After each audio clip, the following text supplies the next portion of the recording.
Hey guys, Rodin here. Welcome on back to the Retrocade and welcome to another edition of Suckerpunch Sunday, where we go back and explore a classic fighting or fighting platform-based game from the 3rd, 4th, 5th, and 6th generation. And for this week, I thought, let's go into uncharted territory here, and we're going to play a game from the short-lived but very important Sega-CD console, and I'll go into more in a little bit once we get through the cinematic prologue.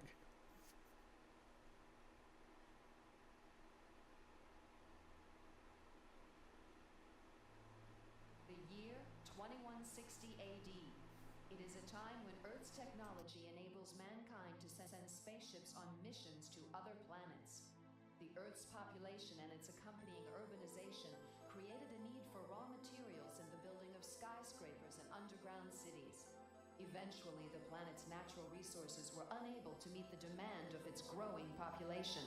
And in order to solve mankind's need for natural resources, a number of exploratory missions have been sent to other planets in search of valuable raw materials. Mission 0627, having encountered numerous obstacles, had finally reached the outer edge of Saturn.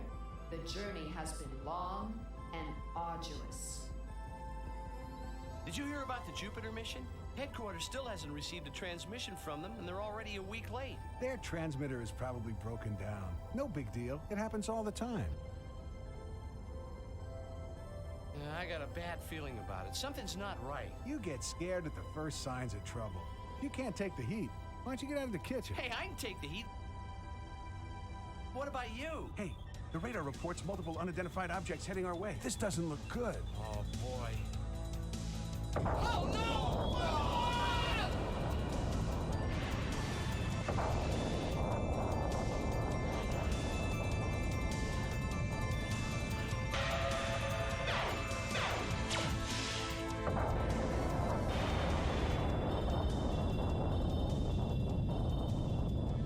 So we are going to play Black Hole Assault. Black Hole Assault came out in 1992 in Japan and North America for, again, the Sega-CD, and was released on the PC Engine CD in July of 1993. And how this game works is it's not a difficult game to play, and it's far from one of the great fighting games ever made. But what we're going to do over the next half an hour or so is we're just going to see if we can't complete the base game. Now, I like this game for two reasons. One, it was one of the first games that I saw that had cinematics included in it. And two, it was a game that has a bit of personal connection for me because it was a game that was played by one of my best friends when I was still a teenager and an early gamer, and it was easily one of his top 5 games that he played before he sadly passed away in 1995. So in honor of him, and his name is Largo, we are going to play this game out. And I want to demonstrate why. In the quest to get different fighting games and different content out, we saw a lot of experimentation with things that allowed for stuff that would become popular on console games later on, specifically stuff like cinematics, like we will get here in this next couple of scenes.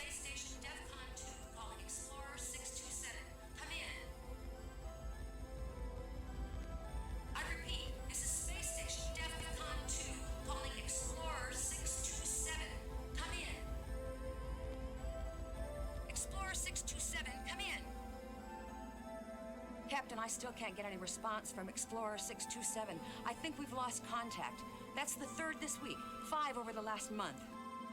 Another mission lost. That Explorer was last reported near the outer rim of Saturn, yet the first attack occurred near Venus.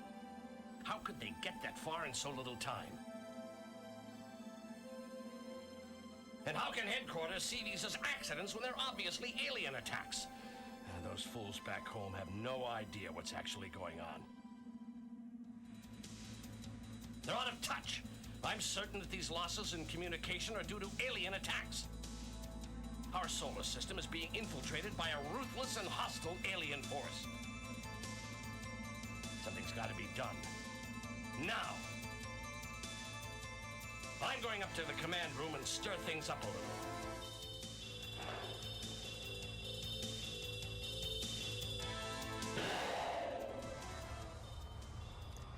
Now, this game is actually a follow-up to a 1991 platform game called Heavy Nova. It was released by Micronet, which is, of course, the company that created Black Hole Assault. And it was released for the MegaDrive in 1991. It came to the Genesis in 1992. It wasn't a massively popular game, especially to my recollection. It was a game I always saw copies of on the shelves of my used game store here in the town I lived in the Pacific Northwest at the time. And Captain, we've just received a report I had no idea that they even thought to create a sequel to it. Shall we stand Specifically, by? also to change it from being a platform game to a straight-up fighting So game. far, 3 of our vessels have already been But the destroyed. general premise of this title Allow these is that unprovoked hostilities to in continue. 2102, the year 2102, Earth is Sooner we can expanding launch an away attack, from better. the Make home preparations planet immediately. and run across an alien race called the Akarovians. And now, Black Hole Assault picks up 40 years later, with the Akarovians having returned to continue to wage war against humanity. And to combat them, we have created these giant machines, which are called CAMs, cybernetic anthropomorphized machines, better yet, also known as mechs. Attention, Cam fighter pilots. You are the last hope for humanity's survival. And you will go toe-to-toe against Akarovian mechs over a variety of terrain and different levels. Proceed to Venus. I will follow close behind in the flagship recon. May courage and strength be with you. So, I mean, it's not anything really out of the ordinary. It's shared a very common theme that most games of the age had in various forms. I mean, you go all the way back to Space Invaders for this sort of thing. But because Sega had embraced CD-ROM technology at the time when it did, and for those of you who don't know, the Sega-CD system came out in Japan in 1991, and it was released in North America in October 1992, just in time for the Christmas rush of that year. It was only around for 5 years, from 1991 to 1996, and if you wanted to get a Sega CD, it was $300 American, whereas the Genesis was, if I remember right, half of that. So how this game works is pretty straightforward. You have a jump, and you punch, and you kick. You do kind of have a special move, but because you have to move using the D-pad, because the Genesis did not have a control stick, and this guy's basically shaping up to be a massive heavy bag when I'm pounding away on him. And you just whittle them down to nothing, and you know you win because they blow up. Now, this game also keeps track of your overall time to complete each mission, and your best 3 times are ranked as such. Now, I had no idea that this game even existed until, again, my friend Largo introduced it to me, and I was never really all that great at it. I mean, there are better fighting games that I invested more time and energy into that I got better at. Remember, this is around this exact same time that pretty much every arcade that was still in existence had at least 3 Street Fighter II cabinets. And that game, I don't even have to really go into great explanation, is far and away superior to a game like Black Hole Assault. But as everybody was trying to catch up to the massive influx of gamers who became thoroughly obsessed with Street Fighter II, and for good reason. I mean, it is the landmark it is for... Ooh, and I already got taken out and torched. You do get continues in this game, which is nice. But whereas you can sit there and think that you... And I should also point out, you do get 2 different types of cam suits you can use. You have the Orion and the side quest. I prefer the side quest. I don't remember there being any massive difference between the two.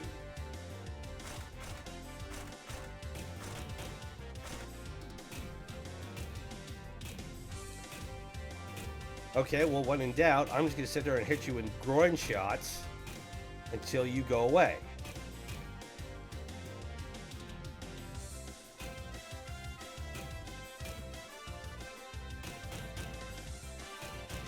I mean, there are, I guess you could say there are special moves in this game, but not really.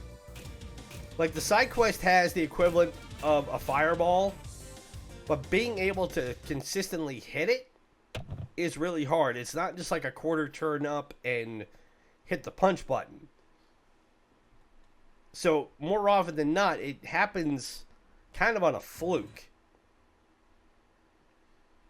Oh, and I didn't mean to skip over that cinematic there, but I mean, I will tell you, part of the appeal of this game was that they included the cinematics in it.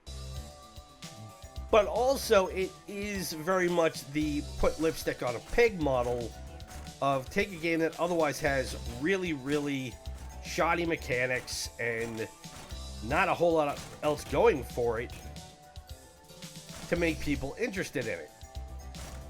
Now, because this game was on the CD as opposed to the regular console, they were able to utilize a lot more graphic fidelity and also being able to give it a lot more color and a lot more depth.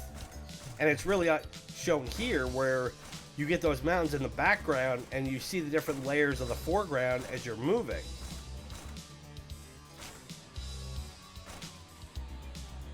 Alright, you bugger.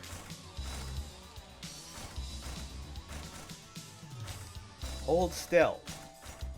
But I will tell you, the controls are pretty stiff. Again, because you're having to use the D-pad to move as opposed to a control stick.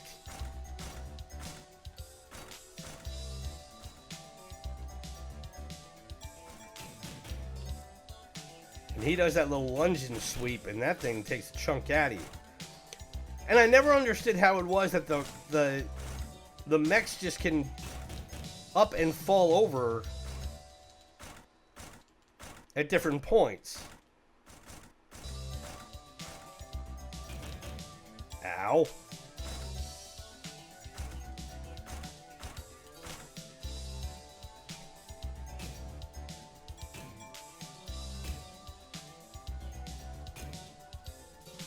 If I can get them with that power knee, that'd be helpful, but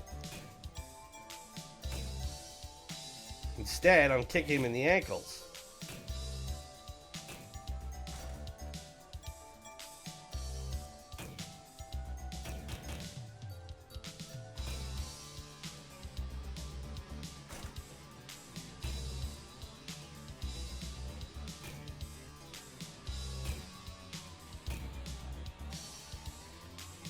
But yeah, this guy will not hold still, and he always just stays right enough out of your reach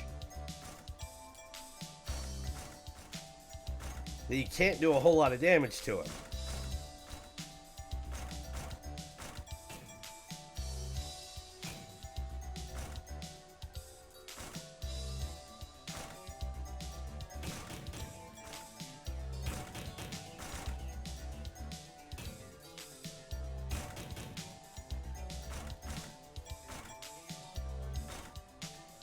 Now, if you run out of time before you can dispatch your enemy, if I remember right, is whoever has the most... Ooh, ow.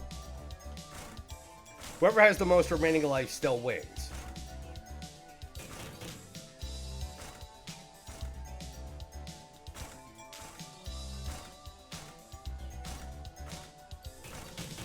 There, and I finally blew him up. Took me almost the entire round. And unlike other fighting games, it's a one-shot deal. You either beat your opponent or you don't. Now, if I remember right, there are 8 levels to this game.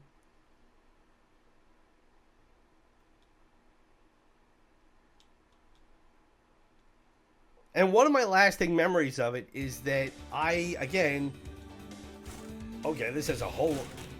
We're in a part of the universe where gravity is very much at a premium here. Because you can really jump. But, again...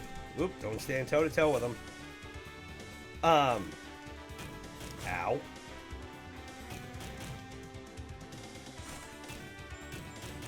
Largo played this game quite a lot. And he, as you would, got pretty good at it.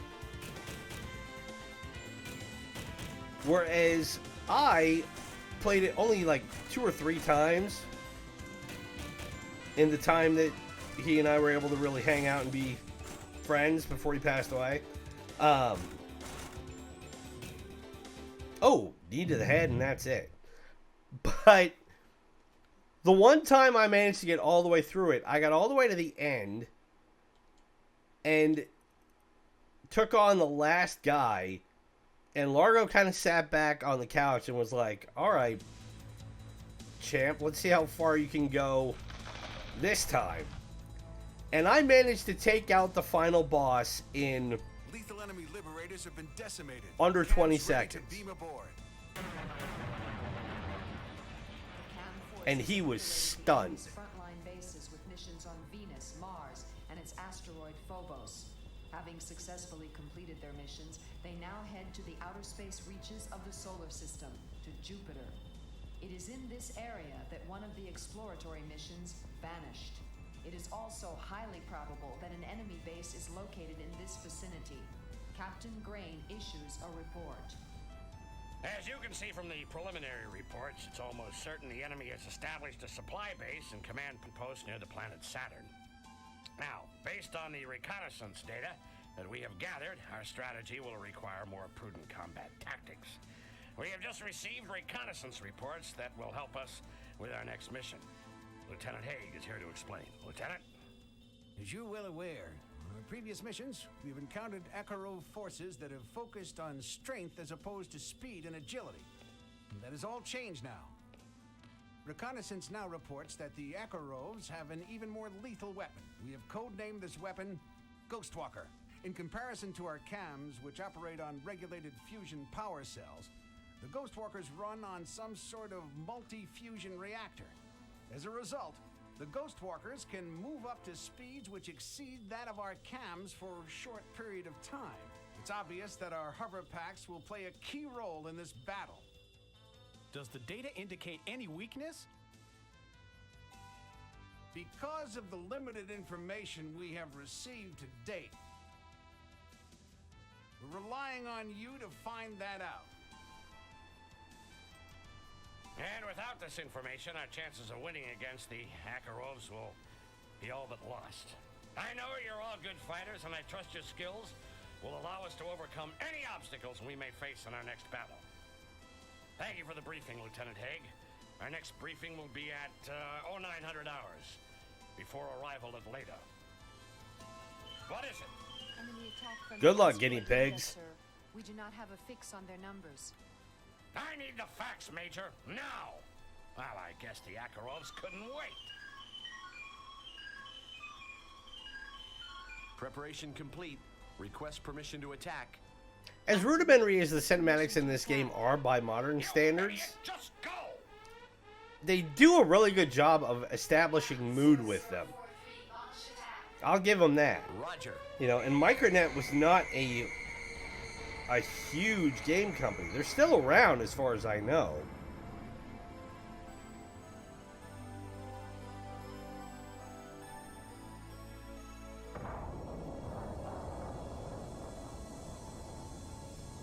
I pray you come back in one piece. Micronet was first created in 1982 in Japan. And then by the time the Dreamcast came and went, they stopped developing stuff for the gaming industry and focused entirely on developing 3D graphics. So, stands to reason why they saw very little interest at that point if they were allied solely with Sega. Why they would continue to work towards creating games if they didn't have a console that would work out. So, So this must be a Ghost Walker, because he can sit there and sprint along at us.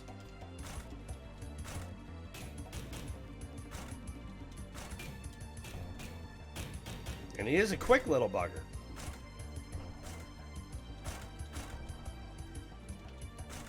But that the hitbox on these mechs is so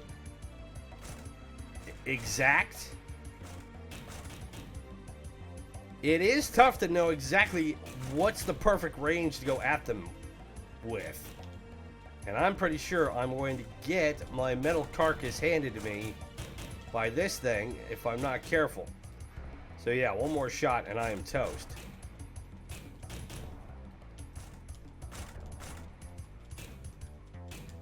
And that's it.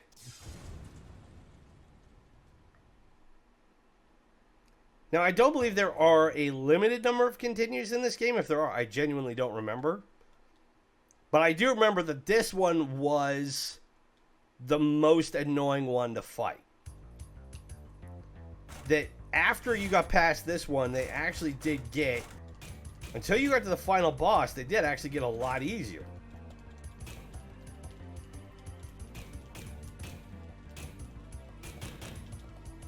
That hatchet kick did not help me any.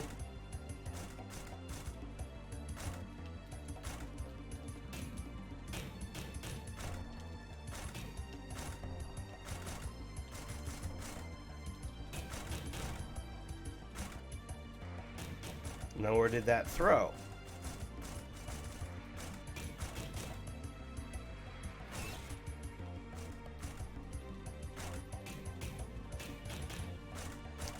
And the pattern recognition can be a little bit frustrating because they do act completely different from one to the next. Like this guy does this little sprint.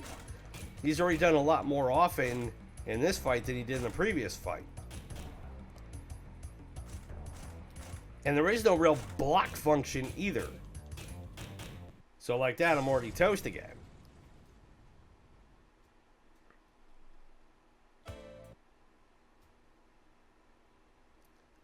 So let's see if we can actually take this bugger out.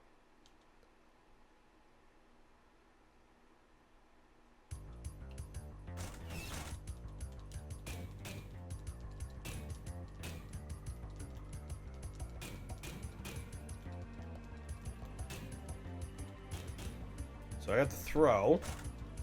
Get it thrown again.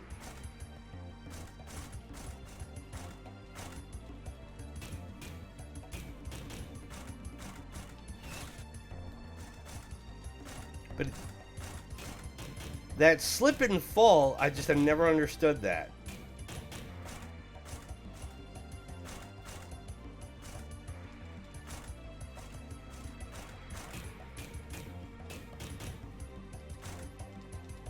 Then I get up and immediately fall over. And boom, there I go. Alright. Enough of this. If I remember right, after the Ghost Walker, I think there's only 2 more to take out anyway.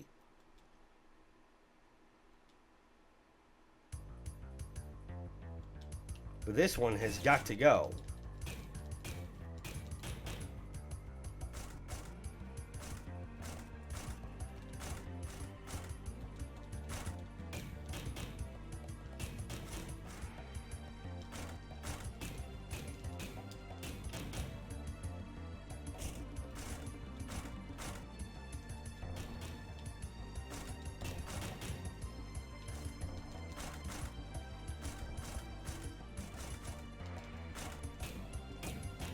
There we go. So it's always knowing it's you got to do the stick and move on this thing.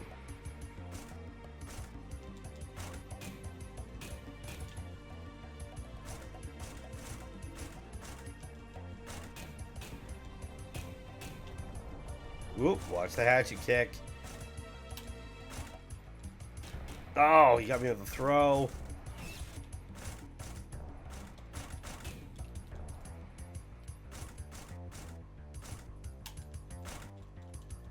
Oh, and I had him.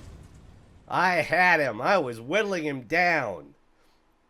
That's the thing that has always bothered me about fighting games, is that you think you can get them figured out, and you think you've got it right there, and then the game will all of a sudden turn on a dime, and next thing you know, you are paced.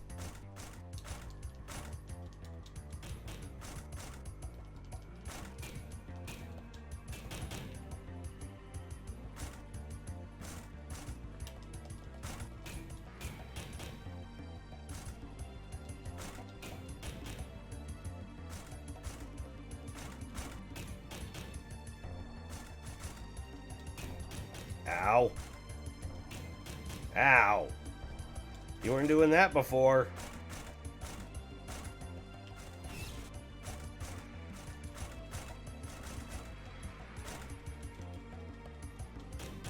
But see, I threw a couple of punches and all of a sudden he like I-framed out.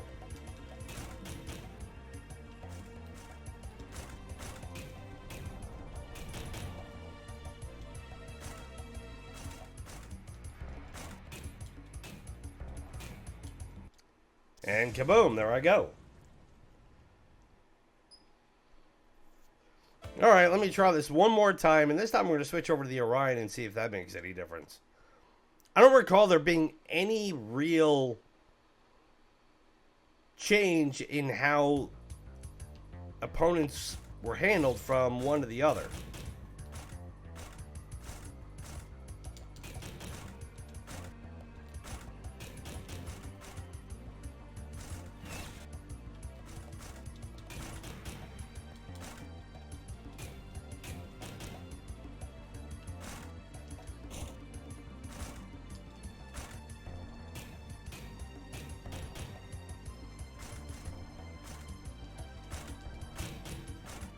Okay. Ow.